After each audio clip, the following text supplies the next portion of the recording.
안녕하세요. 이번 시간에는 KNN을 통해서 암 진단 데이터 분석을 할 수 있는 스텝별로 알고리즘을 설명드리도록 하겠습니다. 자, 먼저 데이터에 대한 소개인데요. 위스콘신 대학, 미국에 있는 위스콘신 대학에서 기증한 데이터를 쓸 겁니다. 전체 사례의 개수는 569개이고요. 이 데이터와 관련된 보다 자세한 정보는 여기 표시된 이 사이트에 들어가 보시면 나와 있습니다. 참고로 요 UCI라는 미국 대학, 이 대학에서 UC 어바인 대학에서 다양한 데이터를 제공하고 있고 모두 무료로 사용할 수가 있기 때문에 요 암 관련된 데이터뿐만 아니라 다른 데이터도 여러분들이 들어가셔서 다운로드 받아서 사용할 수가 있습니다. 자, 위스콘신 대학에서 제공한 암과 관련된 데이터는 모두 32개의 변수로 구성이 됩니다. 먼저 ID 변수는 환자를 식별하기 위한 변수입니다. 그리고 다이어그노시스, 우리말로 하면 진단이란 뜻이죠. 진단. 이 다이어그노시스는 종속 변수 혹은 우리가 머신러닝에서는 클래스 변수다 이렇게 얘기하는데요. 이 다이어그노시스는 두 개의 결과값을 갖고 있고 하나는 B로 표시되는데 이것은 버나인의 약자로 양성입니다. 양성. 그러니까 어떤 암과 관련된 종양 같은 거, 세포 같은 것들을 검사했는데 이것이 양성의 결과다라고 얘기하는 것이고 이제 문제가 되는 거는 악성이죠. 악성이 되면 이제 이것에 대해서 수술을 하거나 방사선 치료를 해야 되는데 이렇게 악성이라고 진단된 것은 M이라고 표시를 했고 이건 멀리그넌트의 약자입니다. 자, 그러면 ID와 다이어그노시스를 빼면 나머지 30개의 변수가 남게 되는데 30개의 변수는 독립변수 혹은 피처라고도 하죠. 머신러닝에선 이 30개의 변수는 세포 핵과 관련된 10개의 특성에 대해서 예를 들면 반지름이다, 둘레다 이런 어떤 물리적인 특징이 있을 텐데 이런 것들에 대해서 측정한 평균값, 표준오차, 최대값 이런 데이터들을 담고 있습니다. 자, 그러면 단계별로 우리가 암 진단과 관련된 KNN 머신러닝 실습을 진행할 텐데 먼저 첫 번째 단계에서는 데이터 프레임을 만들고 몇 가지 전처리를 진행하도록 하겠습니다. 원래 원본 데이터는 cancer.csv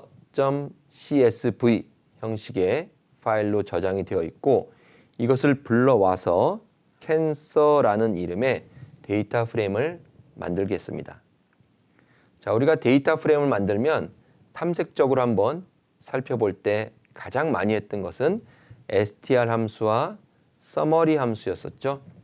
그래서 변수의 척도가 무엇인지, 결특치나 혹은 측정 범위, 평균, 최소 최대값 이런 것들이 어떻게 되는지를 계략적으로 살펴볼 때 우리가 두 개의 함수를 썼습니다.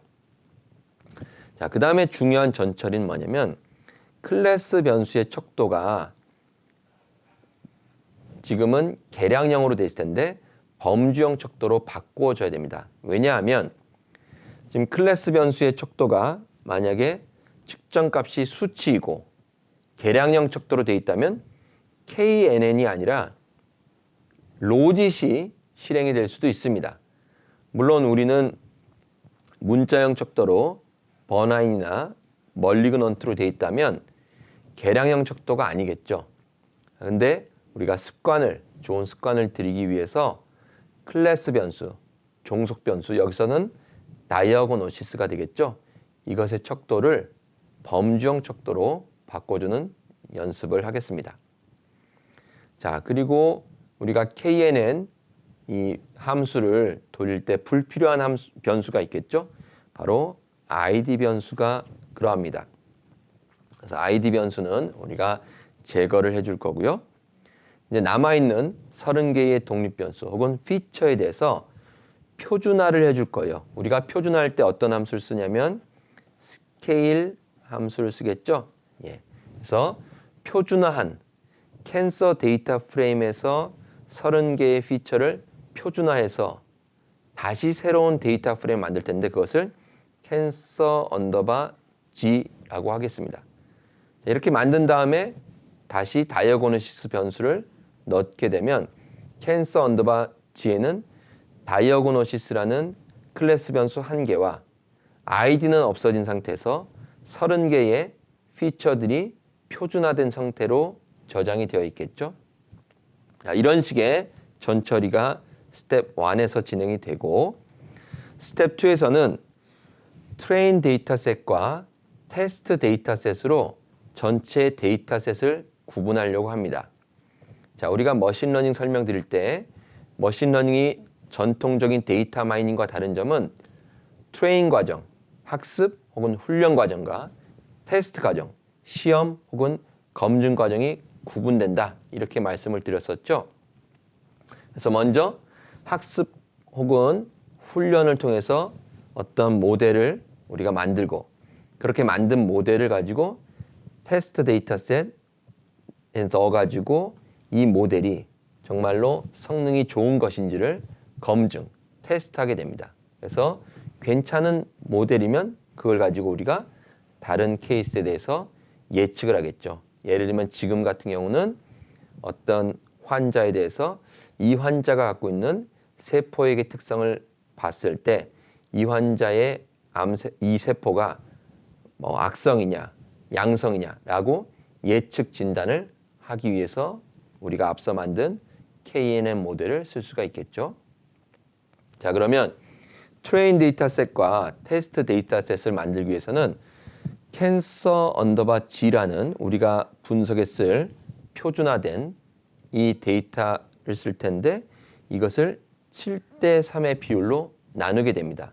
그러면 우리가 N은 569라고 했었고 지금 어떤 케이스도 우리가 제거하거나 분실되거나 소실되지 않았다면 569개의 케이스가 있을 것이고 7대3이면 약 400대 169 정도의 비율로 나누겠다라는 거죠. 이게 꼭 400대 169 딱 떨어지지 않을 수도 있어요. 왜냐하면 소수점으로 떨어지기 때문에. 예를 들면 400대 169가 될 수도 있고 399대 170이 될 수도 있습니다. 어쨌건 비슷하게 이쪽이 0.7의 비율, 이쪽이 0.3의 비율로 전체 케이스를 양분하게 됩니다. 그래서 70% 비율, 전체 569개의 케이스를 70% 비율로 쪼갠 것, 이게 트레인 데이터 프레임이 될 거고 이것을 우리는 캔서 언더바 트레인이라는 이름으로 데이터 프레임 형식으로 저장할 겁니다. 이게 트레인 데이터 셋, 형식적으로는 트레인 데이터 프레임이 되겠죠. 같은 맥락에서 30% 비율로 우리가 569개의 케이스를 나누게 되는데 그 30% 비율로 나눠진 조금 작은 규모의 데이터 프레임을 우리는 테스트 데이터 프레임, 이름은 캔서 언더바 테스트란 이름으로 저장을 해주겠습니다. 자, 이렇게 캔서 언더바 Z를 7대3의 비율로 트레인 데이터셋, 테스트 데이터셋으로 일단 구분을 해야 됩니다. 자, 그러면 이걸 어떻게 구분할 거냐? 구분하는 방법은 여러 가지가 있을 텐데 우리가 랜덤하게 임의로 구분을 해야 되겠죠. 그래서 샘플 함수를 쓸 겁니다. 샘플 함수를 써서 객체를 만들 거고 오브젝트 객체를 만들 거고 그것의 이름을 ind라는 이름으로 저장을 해줄 거예요. 그래서 이 ind라는 객체를 이용해서 우리가 캔서 언더바 트레인 데이터셋과 캔서 언더바 테스트 데이터셋 두 가지를 만들겠습니다. 자, 그런데 샘플 함수는 굉장히 랜덤한 결과를 내오게 되거든요. 그래서 샘플 함수 실행 결과가 할 때마다 달라질 수가 있어요. 우리가 이렇게 실행할 때마다 결과가 달라지는 함수를 쓸 때는 만약 결과를 고정시키고 싶다라고 할 땐 set.seed 함수를 썼었죠. 그래서 set.seed 함수를 먼저 실행하고 나서 샘플 함수를 써서 그 결과를 ind라는 오브젝트에 저장을 할 겁니다. 자, 기본 형식은 샘플 함수를 쓰고 추출 대상을 입력하고 추출 개수를 입력하고 replace equal f or t인데 이건 뭐냐면 복원 추출이냐 비복원 추출이냐입니다. 그래서 f를 하면 비복원 추출, t를 하면 복원 추출이 되겠죠. probe equal c 컴바인 함수 p1, p2, p3 점점점 이건 뭐냐면 추출 대상별로 이러한 비율로 추출을 해주세요 라는 겁니다. 자, 예를 들면은 만약에 추출 대상이 3이라고 합시다. 그러면 숫자 1, 2, 3 중에서 우리가 추출을 하는 겁니다. 자, 추출 개수를 10회라고 합시다. 그러면 이거는 복원 추출을 해야 되겠습니까? 비복원 추출을 해야 되겠습니까? 숫자가 1, 2, 3인데 비복원 추출하면은 10번 추출을 못 하겠죠? 그래서 이것은 복원 추출을 해줘야 되겠죠? 그래서 replace call t를 입력해 줘야 되겠습니다.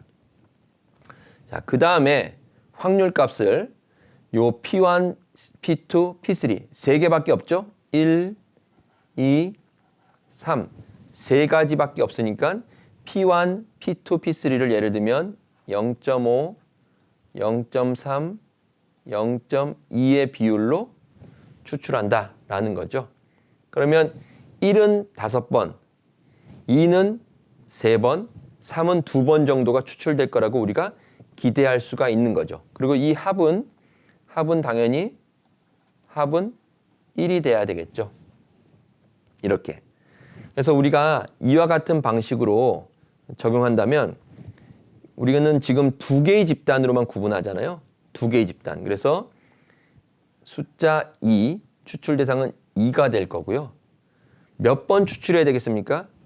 569번 추출할 거예요.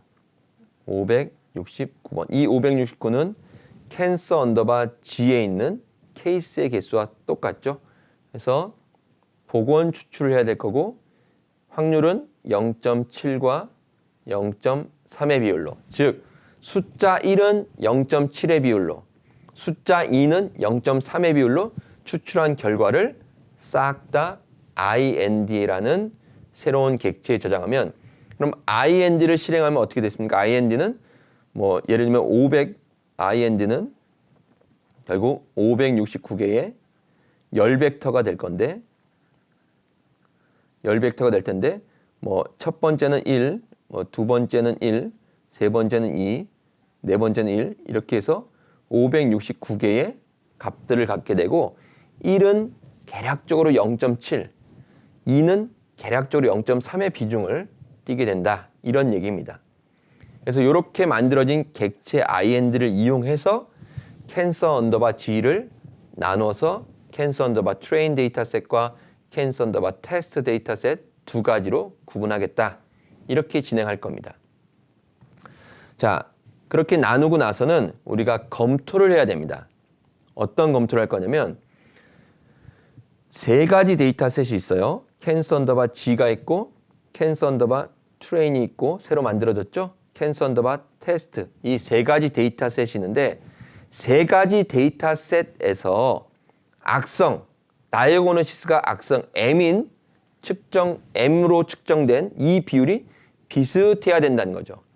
자, 무슨 말이냐면 캔서 언더바 G 원래 전체 데이터셋에서는 M으로 측정된 비율이 0.4고 4인데 캔서 언더바 트레인에서는 이게 0.3이고 캔서 언더바 테스트에서는 이게 0.6이다. 그러면 이 비율 차이가 너무 크잖아요.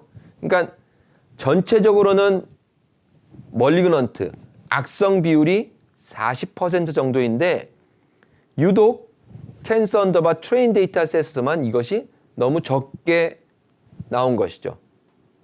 반대로 캔서 언더바 테스트에는 이 비율이 60%까지 뛰었어요. 그러니까 우연인지 어떤지 모르겠지만 우리가 임의로 했음에도 불구하고 트레인 데이터셋에는 실제 이 악성 종양을, 악성 암세포를 갖고 있는 이 환자 비율이 적게 반영이 된 거고, 테스트 데이터셋은 이게 많이 반영이 됐기 때문에 제대로 데이터셋이 구분됐다라고 말하기가 어렵습니다. 그래서 이런 경우에는 샘플 함수를 다시 실행하셔야 돼요. 예. 다시 실행해서 반복적으로 실행해서 언제까지 요 세 가지 데이터셋에서의 악성이 차지하는 비율이 비슷하게 나올 정도로. 물론 이건 굉장히 주관적입니다.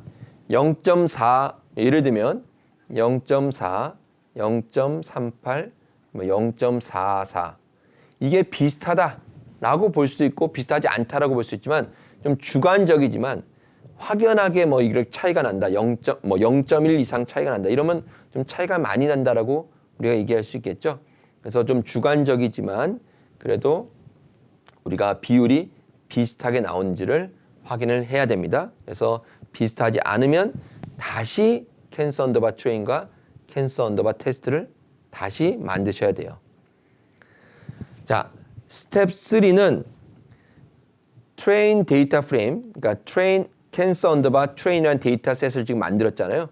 그걸 이용해서 우리가 훈련, 트레인을 할 거예요. 학습을 할 거예요. 자, 그러려면 우리가 몇 가지를 먼저 선행 작업을 해야 되는데 expand.grid라는 함수가 있습니다. 자, 이걸 통해서 k 값의 범위를 3에서 10까지, 그러니까 3, 4, 5, 6, 7, 8, 9, 10 이렇게 8개로 정해 놓는데 여기서의 k는 뭐냐면 이게 우리가 k, n, n 할 때 k계에 가장 가까운 이웃이잖아요. 그 k입니다. 그러니까 가장 가까운 이웃을 3개로 하는 게 적합할지 4개로 하는 게 적합할지 5개로 하는 게 적합할지 점점점 10개까지 그 최적의 k값, 최적의 이웃의 개수를 우리가 구해내기 위해서 후보군을 3에서 10까지로 정해준 거예요. 마치 우리가 군집 분석에서 최적의 군집 개수 구하는 것과 비슷하죠. 그때는 우리가 파라미터로 민값 얼마, 맥스값 얼마 이렇게 지정해 줬는데 여기서는 함수를 이용해서 우리가 객체를 만들어 놓을 거예요. 그래서 최적의 가장 근접한 이웃의 개수, 최적의 이웃의 개수는 k값은 3에서 10까지의 후보군을 우리가 세팅을 해 놓습니다. 그 중에 하나를 픽하게 되는 거예요. 자, 그리고 카렛 패키지에 있는 트레인 컨트롤 함수를 쓸 건데 트레인 컨트롤은 그냥 읽어보면 어떻습니까? 훈련을 통제한다라는 거죠. 즉 학습 방법을 정의해주는 함수예요. 어떻게 학습을 시킬 거냐라는 거죠. KNN을 이용해서 어떻게 학습을 시킬 거냐에 있어 먼저 학습 방법을 정해 놓을 텐데 repeated k-fold 크로스 밸리데이션 방법을 우리가 학습 방법으로 채택할 겁니다. 그러면 대개 k가 10인데 요때의 k는 KNN 할 때 k가 아니에요. 여기 k-fold 할 때 이 k입니다. 자, 그럼 이걸 우리말로 풀어보면 어떻습니까? 반복된 k계의 어떤 fold는 이게 접는 거죠. k-fold 크로스 교차 밸리데이션 검증 반복적인 k-fold 교차 검증 이렇게 우리 얘기합니다. 그럼 여기서 k를 10개로 한다는 건 뭐냐면 오른쪽에 그림에 보시는 것처럼 자, 이걸 세볼게요. 하나, 둘, 셋, 넷, 다섯, 여섯, 일곱, 여덟, 아홉, 10개. 이 접혀있는 게 fold, 접혀있는 게 10개죠. 이 의미입니다. 만약에 K를 5로 하면 접혀있는 게 하나, 둘, 셋, 넷, 5개가 되는 거예요. 근데 대개 일반적으로 K-fold 할 때 K를 10으로 정합니다. 이건 뭐 꼭 10으로 하라는 건 아니지만 일반적으로 그렇게 합니다. 그래서 repeated tenfold cross validation이라는 방법을 우리가 지정을 해줄 거예요. 이러한 방법으로 학습을 시켜라 라는 거예요. 자, 그 다음에 요거 그림은 조금 이따 설명드릴게요.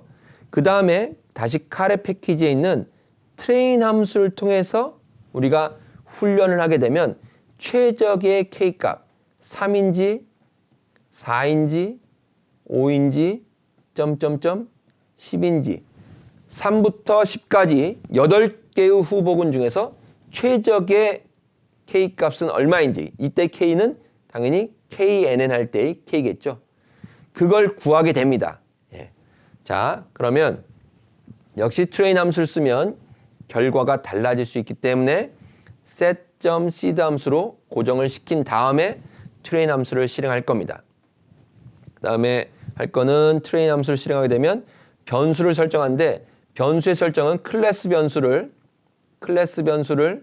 지정하고 물결 점 이렇게 하면 클래스 변수를, 예를 들면 여기서는 다이어고너시스가 되겠죠. 그래서 다이어고너시스를 클래스 변수로 하고 나머지를 모두 피처로 하는 그러한 머신러닝을 하겠다라고 약속하는 거예요.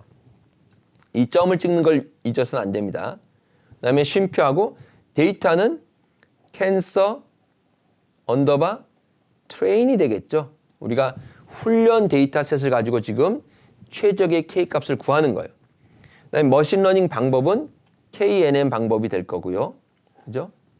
그다음에 학습 방법이 바로 우리가 여기서 정해놓은 요 트레인 컨트롤 함수를 써서 정해놓은 요 학습 방법을 채택하게 됩니다. 그래서 그것이 뭡니까? repeated tenfold CV, cross validation, 이 방법을 쓰겠다라는 거고, 여기서의 K의 범위 K는 요거 expand grid 함수를 통해서 만들어 놓은 3부터 10이 된다라는 거예요. 그럼 이게 무슨 말이에요? 캔서 언더바 트레인이라는 트레인 데이터셋에 대해서 다이어고너시스를 클래스 변수로, 나머지는 피처로 놓고 KNN을 실행하는데, 최적의 K를 구하기 위해서 어떤 방법을 택하냐? repeated tenfold cross validation으로 최적의 K 값을 구해라 라는 얘기예요. 자, 그러면 이 방법을 이제 이 그림을 가지고 설명을 드릴게요. 이게 뭐냐? 그리고 반복의 수가 있어요. 반복을 뭐 5회 반복해라. 마지막에 이렇게 지정해 주는데요. 반복의 수. 자, 그러면 이걸 설명드릴게요. 그림을 가지고. 자, 요렇게 하는 거예요. 자, 10번을 접은 거잖아요. 그러면 우리가 캔서 언더바 트레인에는 케이스 개수가 한 400개라고 칩시다. 그러면 요거 하나가 10개로 나누면 하나하나의 폴드가 40개씩의 케이스를 갖고 있겠죠? 균등하게. 그죠? 그러니까 캔서 언더바 트레인 데이터셋에 있는 케이스를 10개로 쪼개서 균등하게 갖게 되는 거예요.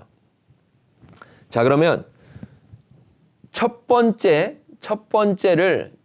폴드를 여기 테스트 폴드로 지정하고 나머지 9개 폴드를 트레인 폴드로 지정하는 거예요. 그래서 요 트레인 폴드에 대해서 요 트레인 폴드에 대해서 KNN 방법으로 돌리는 거예요. KNN 방법으로 돌려서 모형을 만들고, 그렇게 만들어진 모형을 KNN 모형을 요 테스트 폴드에 적용을 합니다. 그렇게 적용하면 이게 얼마나 좋은 모형인지, 잘 만들어졌는지, 예측이 얼마나 정확한지를 우리가 확인할 수 있는데, 그 지표가 accuracy라는 것과 카파라는 거예요. accuracy는 우리가 로짓 회귀 분석에서 배웠던 히트 레이셔 할 때 우리가 이미 다뤘었죠. 정확도. 원래 멀리그넌트인데 실제 예측을 얼마나 멀리그넌트로 정확하게 했는지, 원래 버나인인데 실제 예측도 얼마나 정확하게 버나인으로 했는지, 이런 것이죠. 그래서 액큐러시를 구하는 것과 함께 또 하나가 뭐냐면 카파 값이라는 걸 구할 텐데, 이건 바로 뒤에서 배울 겁니다. 자, 액큐러시는 당연히 0에서 1 사이의 값을 갖는데 카파는 -1에서 1 사이의 값을 가져요. 근데 어쨌건 액큐러시든 카파든 1에 가까울수록 이 모형이 정확도가, 혹은 모형의 어떤 설명력이, 혹은 모형이 좋다, 이렇게 얘기하는 겁니다. 성능이 좋다, 이렇게 얘기해요. 자, 그러면 보세요. 첫 번째 실험에서는 첫 번째 폴드를 테스트 폴드로 했고 나머지를 트레인 폴드로 했어요. 그렇게 해서 나머지 9개의 트레인 폴드 이것에 대해서 KNN 모델을 만들고 이 KNN을 만든 다음에 이 KNN 모델을 테스트 폴드에 적용해서 애큐러시 값과 카파 값을 구했어요. 자, 두 번째 실험에서는 두 번째 폴드를 테스트 폴드로 하고 나머지 첫 번째부터 세 번째 그리고 10번째까지 이 나머지 9개를 트레인 폴드로 잡아가지고 요 9개의 트레인 폴드를 통해서 만든 KNN을 가지고 이번엔 두 번째 테스트 폴드에 적용해서 애큐러시와 카파 값을 구하게 됩니다. 자, 이런 식으로 하면은 테스트 폴드는 첫 번째가 될 수도 있고 두 번째가 될 수도 있고 세 번째, 네 번째, 점점점점 9번째, 10번째까지 될 수 있겠죠? 그럼 마지막 10번째 실험은 어떻게 됩니까? 마지막 10번째 폴드를 테스트 폴드로 넣고 나머지 1번부터 9번을 트레인 폴드로 넣고 요 트레인 폴드를 통해서 만든 KNN 모델을 10번째 테스트 폴드에 적용해서 애큐러시와 카파 값을 구하게 되는 거죠. 자, 이렇게 한 번 다 돌면 애큐러시와 카파가 몇 개 만들어져요? 10개가 만들어져요. 근데 몇 번 반복하래요? 5회 반복하래요. 그러면 이게 5회 반복하면 50회 실험을 하는 거죠? 실험을. 그럼 50회 실험을 하면 애큐러시와 카파 쌍이 50개가 만들어진다는 얘기죠. 그래서 50개가 만들어지면 그것들에 대한 평균을 우리가 구하게 됩니다. 그래서 평균을 구해서 평균을 비교할 텐데, 자, 이런 과정을 여기 최적의 K 값이라는 거는 KNN 할 때의 K입니다. 그러면 K가 3일 때도 이런 과정을 겪을 거고 K가 4일 때도 K가 10일 때까지, 그러니까 K가 3일 때 50번 돌려서 애큐러시 카파의 평균값 구하고 K가 4일 때 50번 해서 애큐러시 카파 평균값 구하고 K가 10일 때까지 또 50번을 돌려서 애큐러시와 카파의 평균값을 구하게 돼요. 그래서 애큐러시와 카파의 평균이 제일 큰 K를 선택하게 되고 그것이 최적의 K가 된다. 예를 들면 K가 7일 때 그 이웃한 사례 개수를 7로 했을 때 그때 애큐러시와 카파의 평균이 제일 높다. 그러면 우리는 K가 7인 KNN을 하겠다라는 얘기입니다. 자, 이게 말로 설명하면 조금 이해하기가 좀 어려울 수 있는데 또 실습할 때 제가 다시 한번 언급하겠습니다. 그러나 어쨌건 Repeated K-fold Cross Validation이라는 게 이런 식의 과정이다. 예. 크로스라는 거는 결국은 이 첫 번째 폴드를 테스트로 할 수도 있고 두 번째, 세 번째, 네 번째, 9번째, 10번까지 이렇게 계속 바꿔가면서 크로스 체크한다 그러죠. 우리가 크로스 체크 바꿔가면서 확인을 하는 거고 요 과정을 5번이나 반복을 하겠다. 물론 10번 반복하면 좋겠고 K의 범위를 3에서 더 넓혀 20까지 할 수도 있겠죠. 근데 10번을 여기서 반복하고 K의 후보군을 이렇게 18개로 늘리면 어떻게 됩니까? 굉장히 오랫동안 돌아가기 때문에 컴퓨팅 이 능력이 좋은 컴퓨터가 아니면 상당히 오랜 시간이 걸리게 됩니다. 특히 지금은 케이스가 전체적으로 569개고 트레인 데이터셋의 케이스는 한 400여 개 될 텐데 케이스가 그렇게 많지 않죠. 근데 케이스가 많고 변수가 많고 이런 빅데이터에서 K값 후보군 범위를 넓히고 반복의 수 넓히면 이 컴퓨팅 기술이 좋지 않으면 굉장히 과부하가 걸려서 오랜 시간 컴퓨터가 돌아가게 됩니다. 자, 어쨌건 그래서 적절한 수준에서 우리가 정해줘야 될 것 같고 예를 들면 K의 후보군 범위를 어떻게 한다 이런 규칙이 있는 건 아니에요. 다만 우리가 케이스 개수가 트레인 데이터셋이 400개밖에 안 되기 때문에 10개 정도면 적절하지 않겠냐라고 주관적으로 판단한 겁니다. 자, 이렇게 해서 최적의 K 값을 구하고 그 다음에 VAR info 이거는 Variable Importance의 어떻게 보면 약자의 합성어인데 요걸 이용하면 여러 개의 피처 중에 여러 개의 독립 변수들 간의 중요도, 어떤 독립 변수, 어떤 피처가 중요한 것이냐를 확인할 수가 있습니다. 자, 그러면 애큐러시와 카파에 대해서 말씀드렸는데 기왕에 말이 나온 김에 몇 가지 성능 측정 지표들을 설명드리고 각각의 특성도 함께 살펴보겠습니다. 자, 오른쪽의 표를 보시면 이쪽은 실제, 이쪽은 예측입니다. 이게 반대로 가도 상관없어요. 해석만 그에 맞게 하면 되죠. 실제 파저티브인데 파저티브로 예측하면 트루 파저티브 약자 TP라고 해요. 실제 파저티브를 네거티브로 예측하는 건 잘못된 거죠. 그래서 false 네거티브. 네거티브로 잘못 예측했다.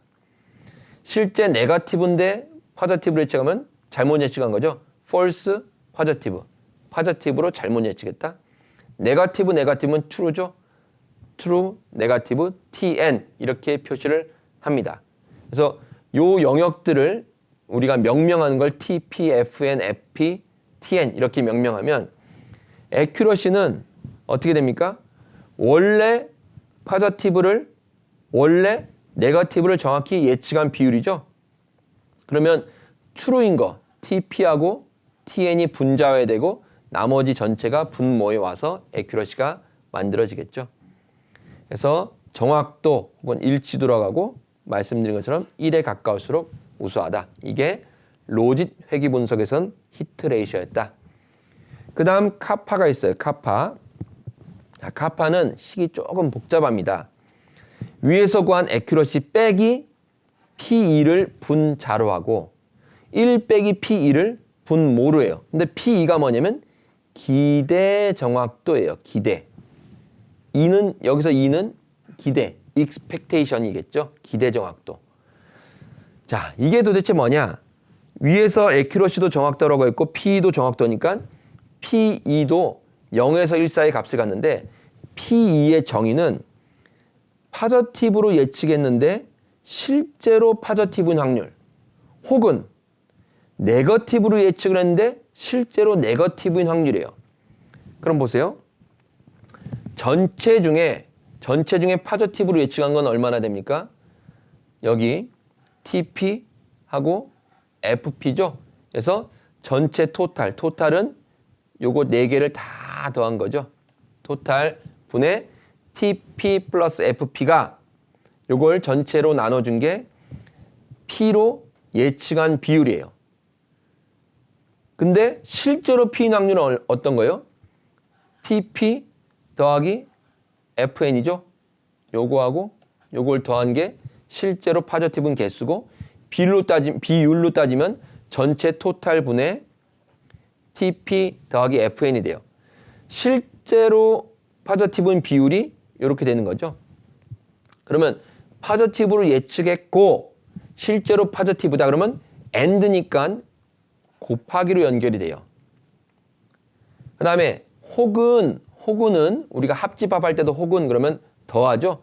그래서 더하기로 연결되는데 같은 식으로 네거티브로 예측했는데 실제 네거티브 확률. 그러면 네거티브로 예측한 확률 곱하기 실제 네거티브 확률을 만들어주면 되겠죠. 그래서 전체분의 네거티브로 예측한 비율은 FN 플러스 TN이 되고 실제 네거티브인 개수는 FP 플러스 TN이 되죠.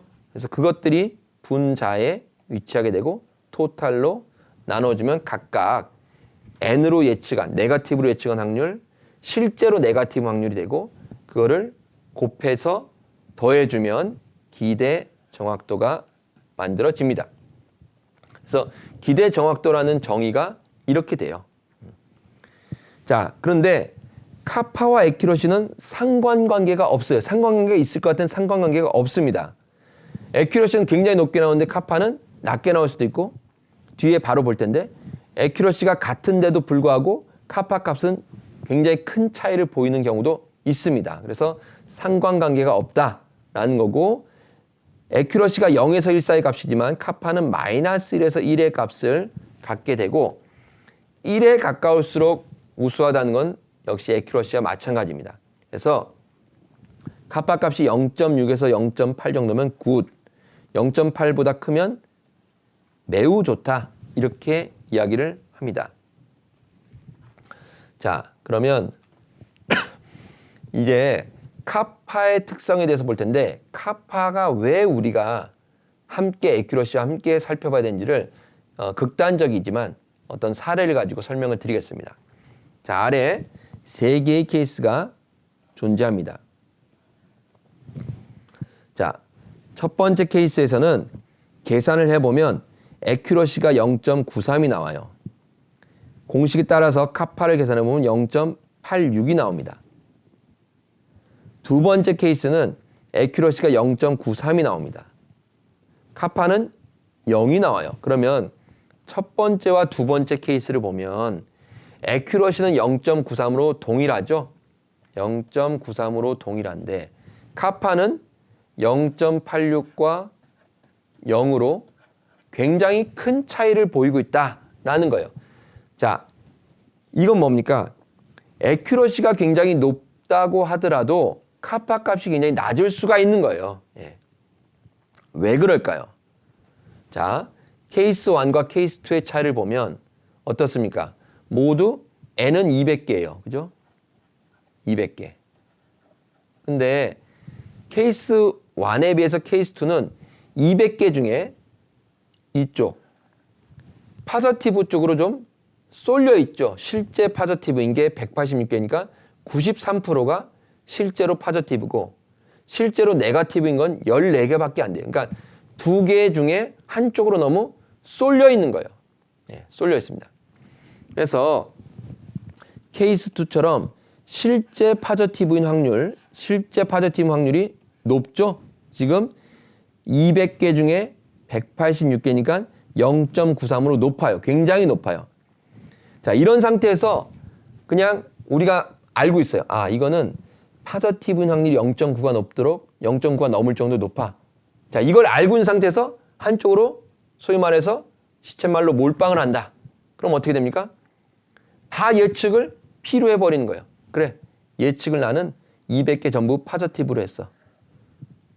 자, 이렇게 하더라도 이건 올바른 방법일까요? 올바른 방법이 아니죠. 예, 그냥 파저티브가 높으니까 예측할 때 전부 다 파저티브로 예측했다. 이건 좋은 방법이 아니에요.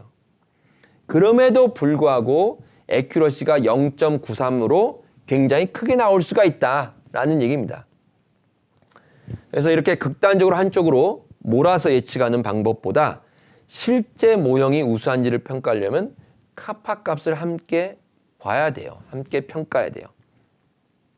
그래서 케이스 2와 케이스 3를 비교해 봅시다. 자, 케이스 3도 어때요? 케이스 3는 실제로 파저티브인 건 186개고 실제 네거티브인 게 14개로 케이스 2나 케이스 3나 실제 파저티브, 실제 네거티브 비율은 똑같습니다. 0.93, 0.07.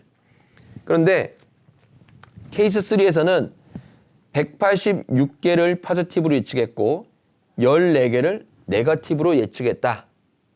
그래서 에큐러시를 보면 0.98이 나왔어요. 그러면 케이스 2와 케이스 3 보면 에큐러시는 0.93, 0.98로 물론 케이스 3가 크지만 거의 비슷합니다. 그죠? 에큐러시는 0.93, 0.98 비슷한데 카파는 0.000에서 0.846으로 카파가 굉장히 큰 차이를 보이고 있다라는 겁니다. 그래서 두 개의 케이스 모두 파저티브인 비율이 0.93으로 동일하게 높은데 에큐러시는 비슷하지만 카파 값에서 큰 차이가 나온 이유는 뭡니까?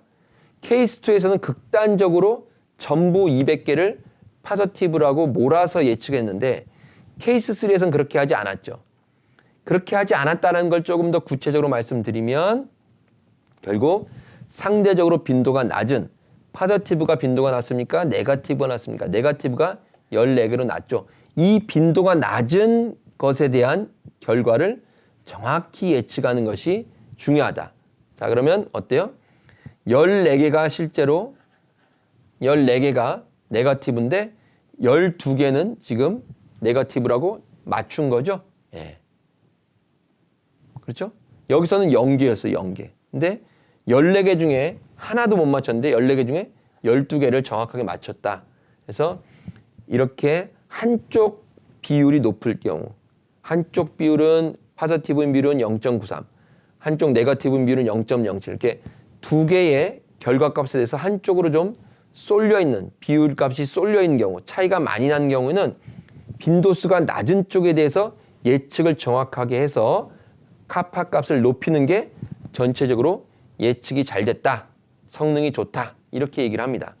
그래서 반드시 에큐러시와 카파 값은 같이 보셔야 되고 두 개 값이 모두 1에 가깝게 커질수록 성능이 좋다. 머신러닝 이 모델의 성능이 좋다. 이렇게 얘기할 수가 있습니다. 자, 기타 성능 지표로 프리시전, 센서티비티, 스페시피시티 이 세 가지를 또 보도록 하겠습니다. 각각을 정밀도, 민감도, 특이도라고 해요. 자, 정밀도는 뭐냐면 파저티브로 예측했는데 실제로 파저티브인 비율이에요. 그럼 파저티브로 예측한 게 여기 보면 몇 개입니까? TP 플러스 FP죠. 그 중에 실제로 파저티브인 건 TP죠. 그래서 이와 같은 공식으로 표현을 합니다. 자, 카레 패키지에서는 포스 프리드 밸류라는 측정 지표가 프리시전을 의미해요. 자, 그러면 현실에서 이게 프리시전을 중요하게 생각하는 현실이 뭐가 있을까요?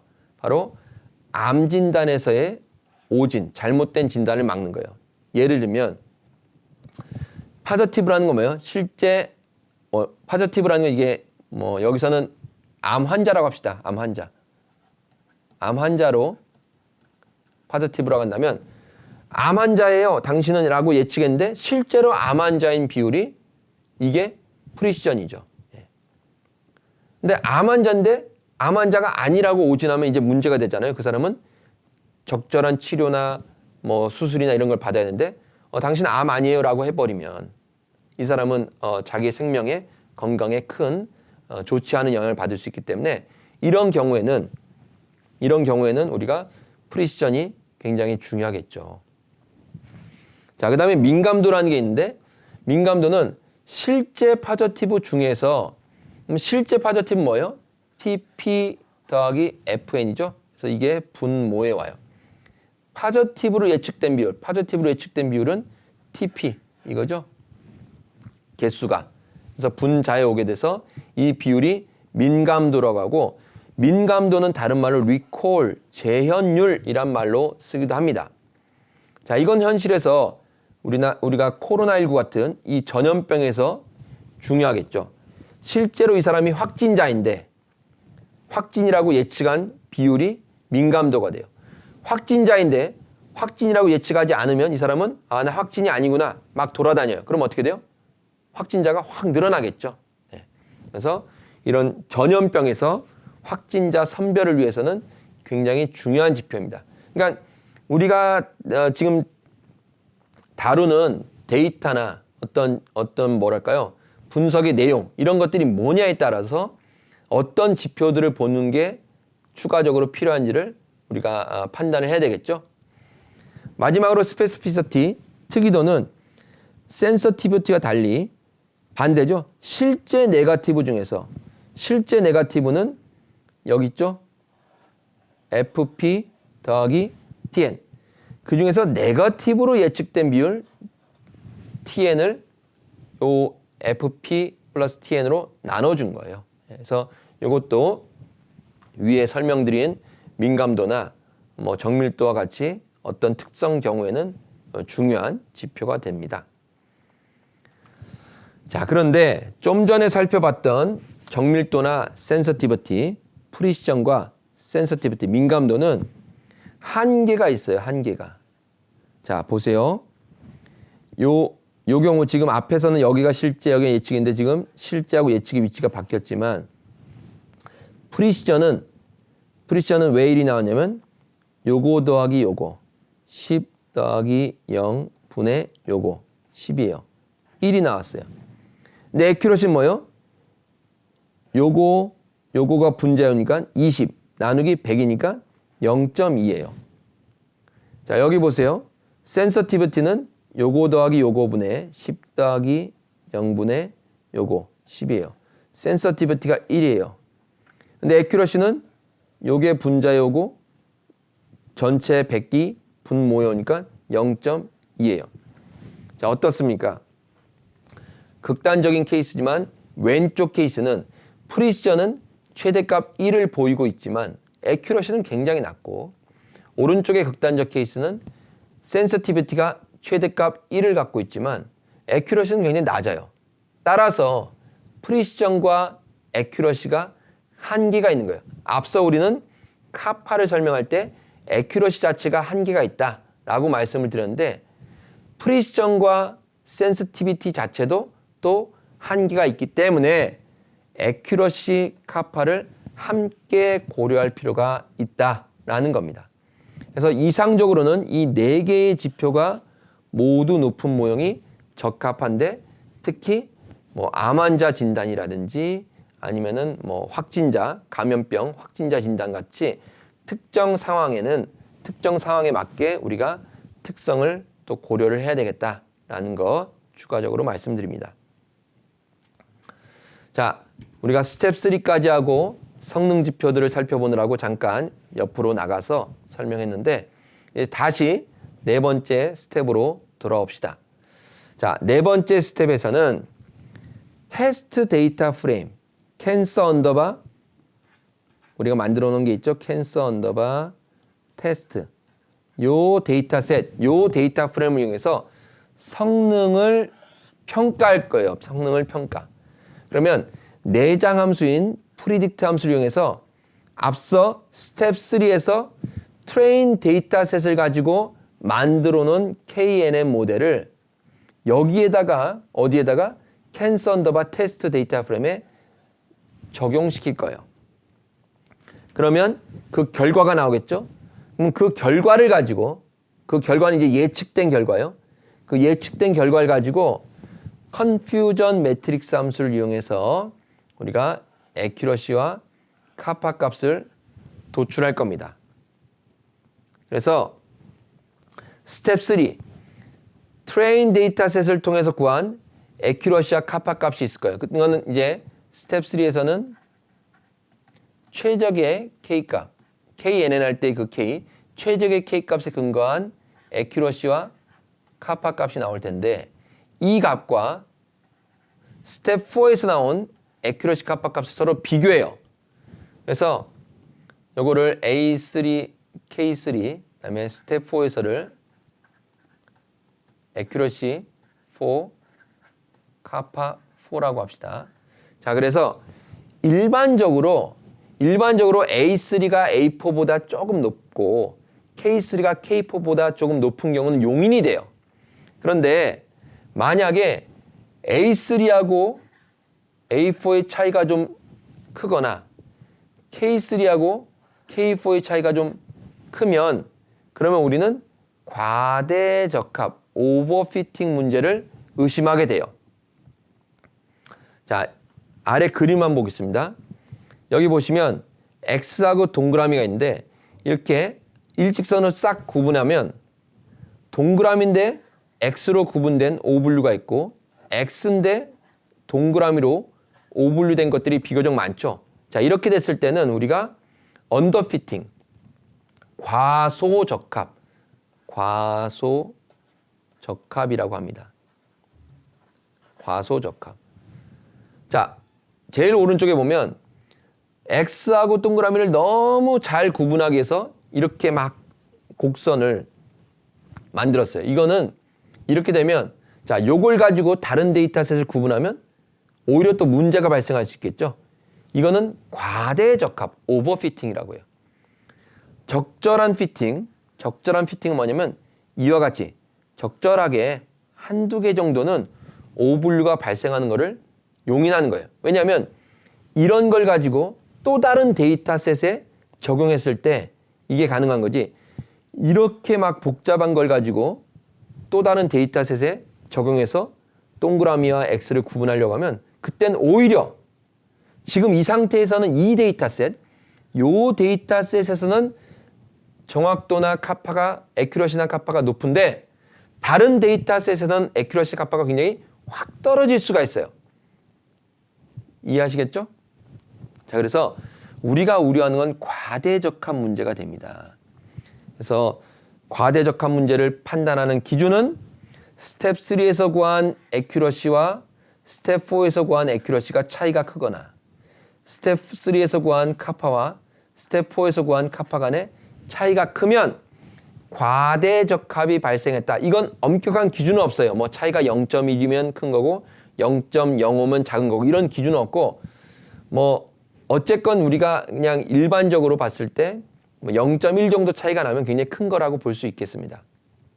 그래서 애큐러시나 카파의 차이가 비교적 크게 나면 과대적합이 발생했다라고 판정을 하는 거고, 이 말은 현재 우리가 만든 KNN 모델은 캔서 언더바 트레인이라는 훈련용, 학습용 데이터셋에만 잘 들어맞는 것이지 테스트 데이터셋이나 또 다른 데이터셋을 가지고 예측할 때는 적합한 모델은 아니다라는 거예요. 너무 현재의 트레인 데이터셋에만 특화된, 전용화된 모델이다 이렇게 얘기하는 거죠. 범용적인 모델은 아니다 이렇게 얘기하는 거죠. 그래서 과대적합 문제가 발생하면 스텝 5에서 성능을 개선해야 됩니다. 성능을 개선한다는 건 뭐예요? 결국은 과대적합 문제를 좀 해소해서 이와 같은 appropriate fitting이 될 수 있도록, 적합하게 피팅이 될 수 있도록 모델을 좀 바꿔주겠다라는 얘기입니다. 자, 그래서 우리가 이걸 실습할 때도 다시 말씀드리겠지만 스텝 3에서 애큐러시나 카파 값을 보는 건 애큐러시와 카파 값이 가장 큰 K를 최적의 K로 선택하기 위해서 우리가 애큐러시와 카파를 보는 거죠. 거기에 플러스로 너무 그렇게 선택된 애큐러시와 카파의 최대값이 그렇게 되더라도 상대적으로 너무 작다. 0.6, 0.7 정도밖에 안 된다. 그러면 이건 과소적합이 발생한 거예요. 근데 그렇지 않고 0.9를 넘어가고 0.8을 넘어가면 적절하게 우리가 피팅이 됐다라고 판단할 수 있는데, 이게 이제 과대적합인지 아닌지는 스텝 4에서 구한 애큐러시 카파와 서로 비교해서 차이가 상대적으로 커지면 과대적합, 즉 현재 만들어진 KNN 모델은 트레인 데이터셋이라는 특정한 데이터셋에만 잘 들어맞는 것이지 테스트 데이터셋이나 다른 데이터셋에는 잘 들어맞기가 어렵다. 이게 오버피팅, 과대적합 문제고, 이 문제는 스텝 5에서 해결을 해야 됩니다. 자, 그러면 과대 과소적합을 다시 한번 정리를 해볼게요. 그걸 위해서 편향, 바이어스라는 개념과 편차, 베리언스라는 개념이 있는데, 요 각각은 과소적합, 과대적합과 관련된 용어가 됩니다. 자, 편향은 뭐냐면 트레인 데이터셋에서 모델, KNN 모델의 오류예요. 그러면 우리로 치면 스텝 3에서 구한 애큐러시 값이 있죠. 그 애큐러시 값을 1에서 빼준 값이 편향이 돼요. 그럼 편향이 크다는 건 뭐예요? 애큐러시가 작다는 얘기죠. 애큐러시가 작다, 편향이 크다, 똑같은 얘기고, 그러면 우리는 과소적합이 발생했다. 현재 KNN 모델이 주어진 트레인 데이터셋에 적합한 모델이 아니다 라는 거예요. 혹은 과대적합을 의식해서 너무 하다 보니까 KNN 모델이 오히려 과소적합이 발생했다, 이렇게 볼 수도 있는 거죠. 자, 그런데 여기 하나가 이렇게 잘라보면 모형이 단순해서 라는 말이 있죠. 자, KNN 모델이든 어떤 머신러닝 모델이든 모형을 너무 단순하게 한다?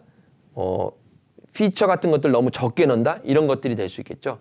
혹은 케이스가 너무 적다. 이런 것도 모형이 단순한 거예요.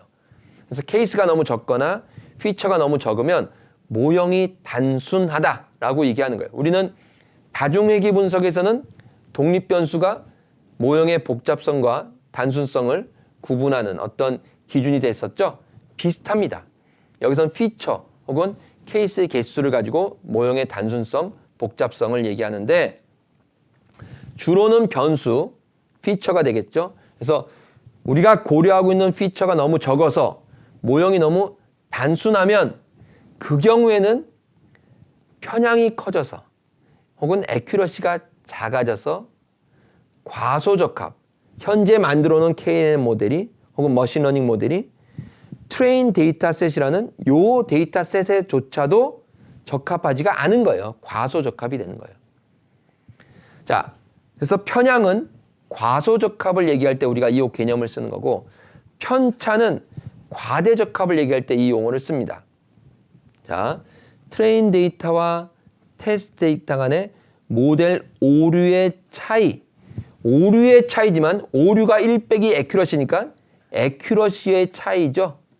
혹은 카파의 차이죠. 자, 그래서 트레인 데이터 셋에 기반한 모델 이때의 애큐러시 카파와 테스트 데이터 셋에 기반해서 구한 KNN 모델을 적용해서 구한 애큐러시 카파 값의 차이. 요 차이가 바로 편차가 되는 거예요. 그럼 편차가 크다는 건 뭐예요?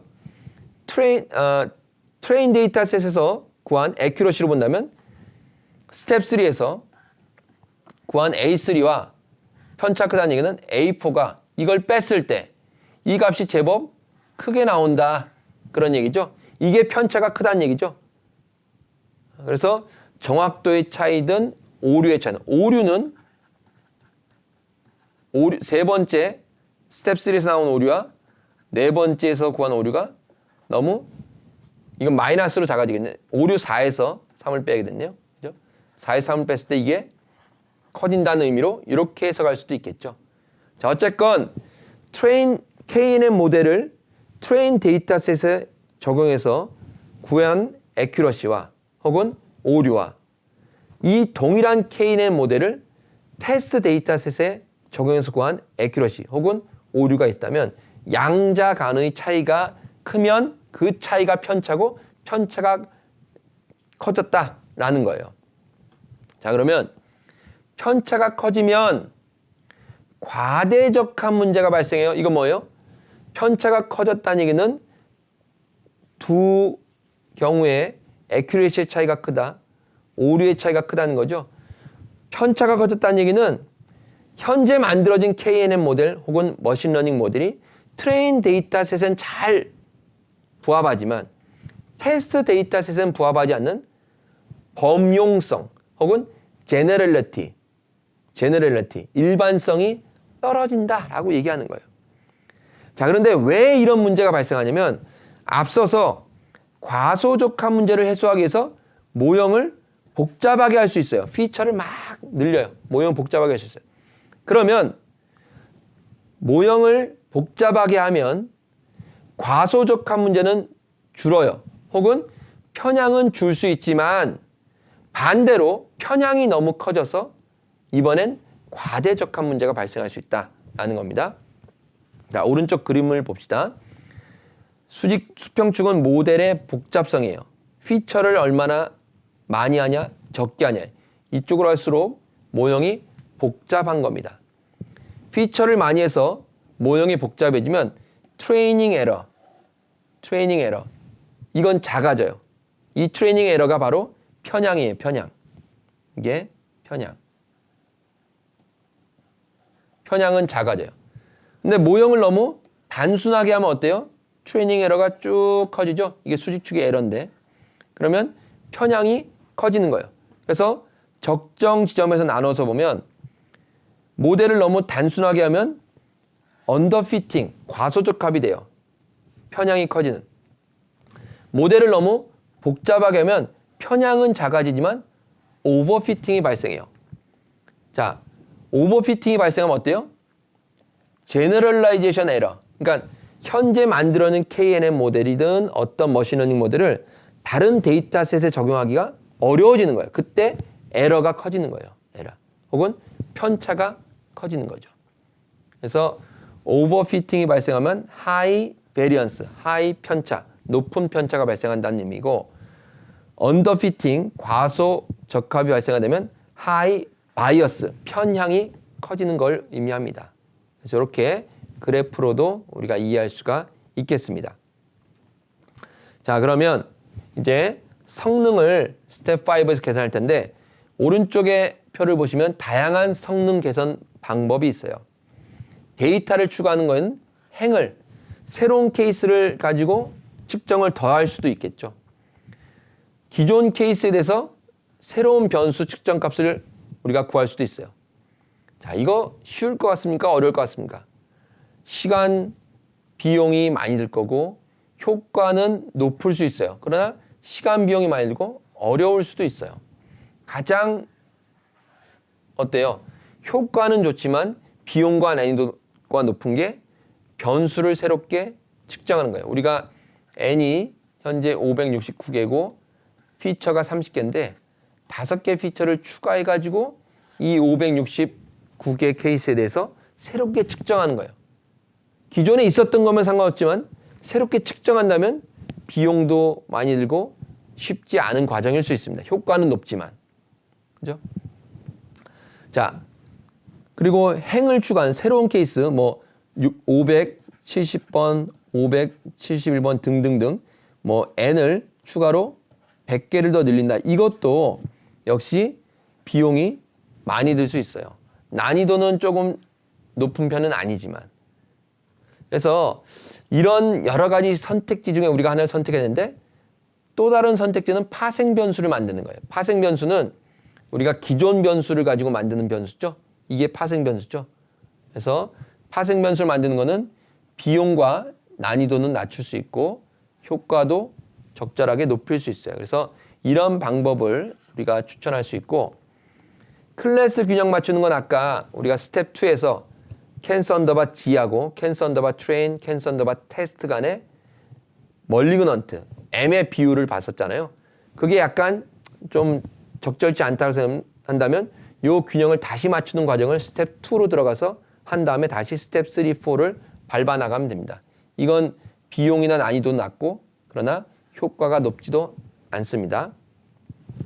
방법론을 변경한 거 KNN을 했는데 뭐 서포트 벡터 머신으로 한다든지 로짓 회귀 분석으로 한다든지 이렇게 방법론 자체를 변경하는 것 이것도 효과는 높지만 난이도가 역시 그에 상응해서 높아지는 이런 문제가 있겠죠. 그래서 여러 가지 방법을 해보는 거예요. 여러 가지 방법을 해보는 거고 이게 이제 뭐 최근에는 정말 뭐 부스팅이나 여러 가지 뭐 배깅이나 여러 가지 방법들이 나오죠. 그래서 이 성능, 애큐러시나 카파를 높이기 위한 정말 여러 가지 좋은 방법들이 캐글 같은 경진대에서 나와서 그게 또 다른 사람들이 쓰기도 합니다. 전통적인 방법들은 이런 건데 우리가 해볼 거는 하이퍼 파라미터를 변경해 줄 거예요.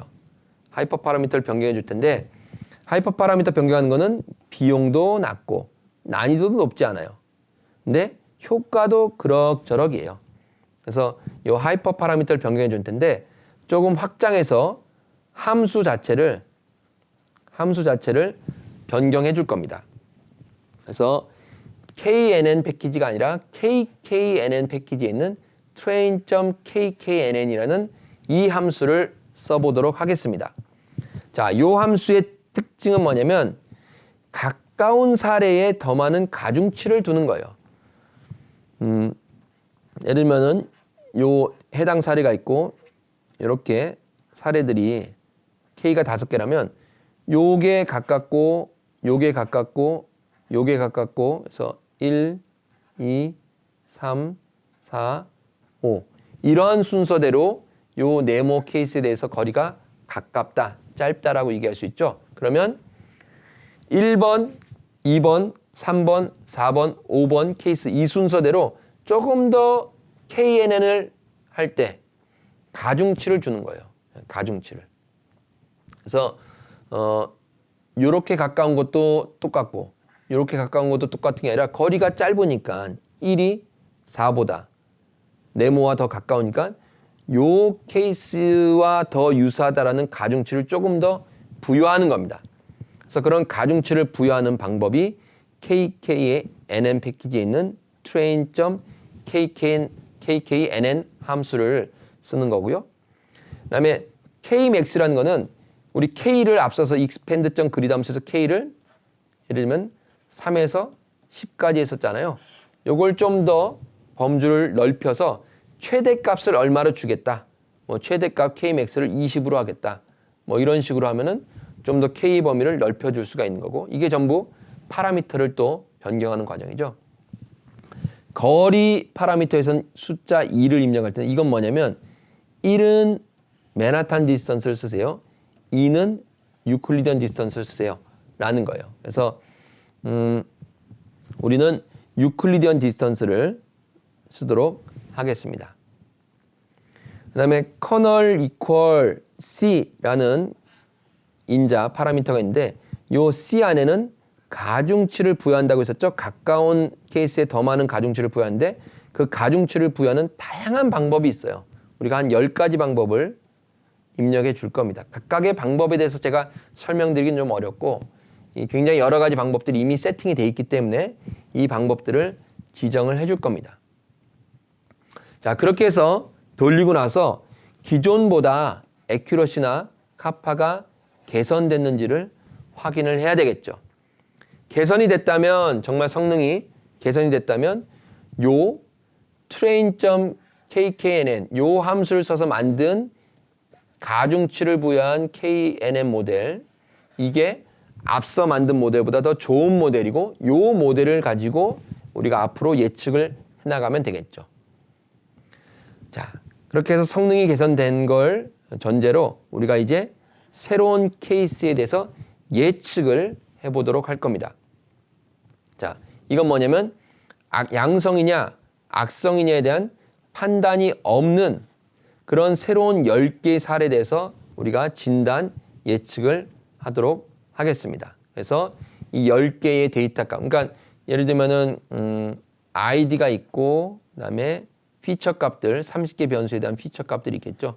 그래서 이 ID는 지워주고 이 30개의 피처 값들만 있을 때 그때 다이어고너시스를 예측을 버나인으로 할 거냐, 양성으로 할 거냐, 악성, 멀리그넌트로 할 거냐, 이렇게 예측을 할 겁니다. 우리가 로짓 회귀 분석에서 예측했던 것처럼 이렇게 예측에 이 만들어 놓은 KNN 모델을 사용을 하도록 하겠습니다.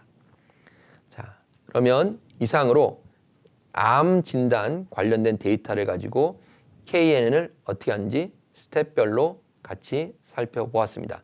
다음 동영상에서는 실제로 KNN 실습을 진행하도록 하겠습니다. 감사합니다.